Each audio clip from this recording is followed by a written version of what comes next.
Mga idol, magandang hapon mga idol. Mga kaitis natin dyan. Yung mga mahilig sa mga manok, yan. Ito may mga manok tayo rito. Kaya lang minsan kasi nasa biyahe tayo, hindi natin pakilala yung mga manok natin. Ngayon na medyo bakante tayo, pakilala ko sa inyo yung mga white peria ko mga kaitis. Yung white peria na sinasabi ko sa inyo, yun yung manok sa periyahan na sisiw na ina-upgrade ko. Kumbaga ang yung sisiw na yun, yung pula, green, dilaw, yung nakikita sa peryahan, yun yung ginagamit kong inahin dyan. Bihira tayo makita ng inahin yan kung nasa peryahan. Kaya lang yung inahin na nakita ko sa peryahan, isang piraso na napakaliksi. Yun ang ginamit ko. Ginamitan ko ng class A na tandang na galing sa Silay Negros. Ito yung kalalabasan ng mga idol. Mga kaitis natin dyan. Papakilala ko sa inyo.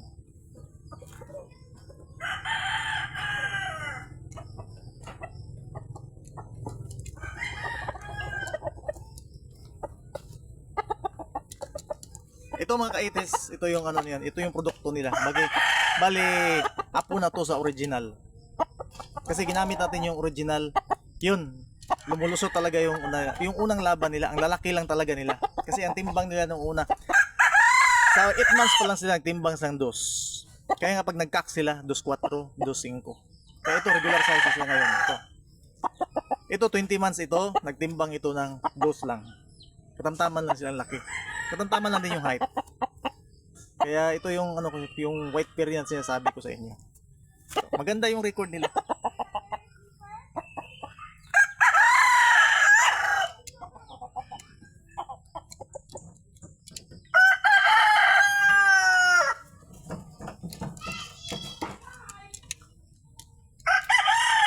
Bali hindi lang maganda yung ano nila mga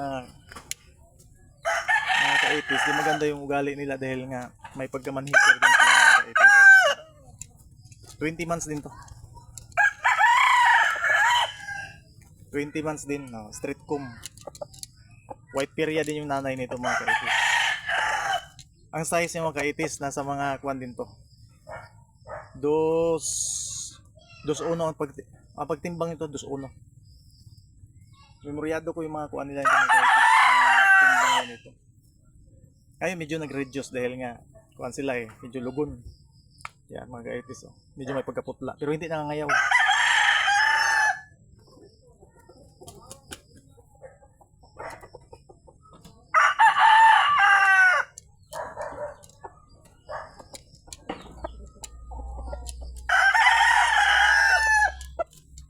Yung unang labas ng mga ka-80s, ito ang mga itsura. Ito ang mga itsura. Oh, kung tingnan nyo yan, mga itsura nila yun. Kung makikita nyo yan, pagtatawanan sa bungan yan. Kaya lang, pag nakita sa bungan, kilala kasi kita doon sa bungan. Kaya nila, malalaman nila na manok ni Alonso po ito.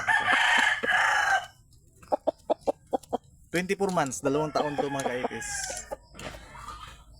Ito yung original nila na itsura nung unang labas ng kuha natin, yung white peria natin. Kaya nung na-improve na sila, medyo makakita tayo na medyo may itsura na rin. Pero ito, lumabas sila ngayon na ganitong itsura. Lalaki ng ulo nila. Medyo kalakihan ng binti.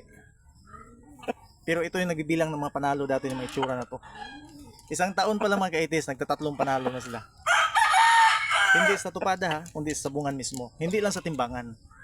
2 hits or half fight. Ito yung mga hinahanap ko ngayon itsura nila. Kailangan wala nang lumalabas halos. Ito lang lumalabas. Ganitong itsura. Pero wala nang lumalabas talaga na kagaya sa kanya. Dalawa na lang sila to.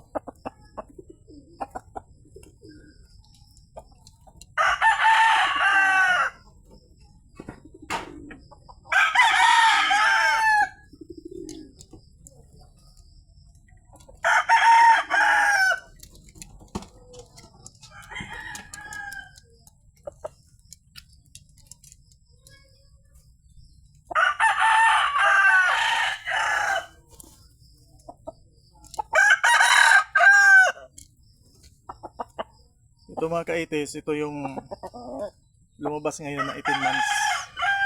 So medyo may mga itsura na rin sila. Hindi katulad ng una na medyo malaki ang mukha nila. Basal pa ito. Wala pang sinalihang exam ito mga kaitis. Yan. 2-1 rin ang timbang ito mga kaitis. Kung mayroong lalampas o 2 130. 130 to 115 ganyan.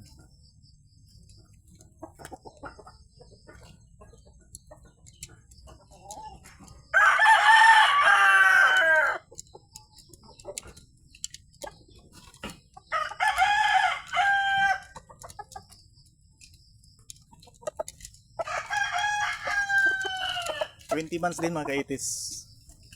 Ito.